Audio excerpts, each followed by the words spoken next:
All right, hey, so we have Abby Whiteside with us. She's an athletic trainer here at Holt Physical Therapy. We're going to talk about concussions today. Abby, thanks for joining us this morning. So I know my kids, they play a lot of sports, and there have been times where I've seen my daughter hit her head on the basketball court, and I get a little nervous that, maybe she had a concussion or something. What are some typical signs and symptoms of somebody who may have a concussion? It's a great question. Typically the first complaint that they're going to have is that they have a headache. And oftentimes parents will kind of put that to the side and not think that that's a big deal because they did hit their head. But in reality, it is a huge first symptom that they'll have. Confusion, dizziness.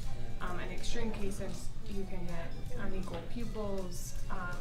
Balance is usually an issue. Reaction times are an issue. Having trouble concentrating. All of those can affect your daughter after a concussion. So if I'm driving her home from the game and I think maybe she has something going on, what's the first step I should do in trying to take care of her?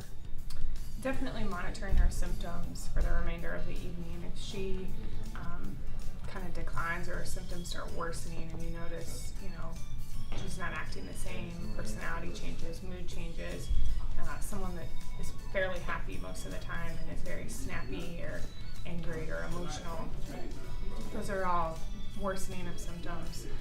Vomiting is definitely a huge issue. Dizziness, not remembering things. Definitely, if those start to progress and worsen, then I would definitely warrant a trip to the ER for that. Obviously, loss of consciousness is a trip to the ER. Go right away. So if we get her to the doctor, what steps do they go through to evaluate whether she's had a concussion or not? You're definitely going to ask her, what are you feeling? How are you feeling? Symptoms, which make it difficult because you can't see a headache, you can't see confusion. But they'll test her balance, test her reaction time. Those are all considerations that the doctor will take into consideration.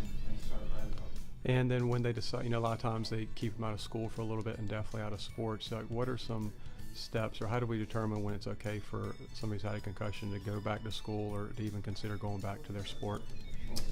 They base it on symptoms. So, becoming symptom-free is the absolute first step. But if they return to school and they have a return of symptoms, then they're not ready. That's what makes concussion very unique and very difficult to manage, is they're based on symptoms. And so returning to school is the absolute number one priority before returning to sport. So, work with the school system and make them aware of this diagnosis and try to make the best return to school as easy as possible, taking into consideration test timing, extension on some assignments before they progress back into sport. So I know this is a pretty hot topic, with Cam Newton and some other people get concussions recently. If you had to give parents one bit of advice, whether taking care of their kid who may have a concussion, what would that be? When in doubt, definitely err on the side of caution. Even if they, your kid's going to say, no, I'm fine, I'm good. Just err on the side of caution, because that second impact can be fatal. Great. Thank you, Abby. Appreciate it.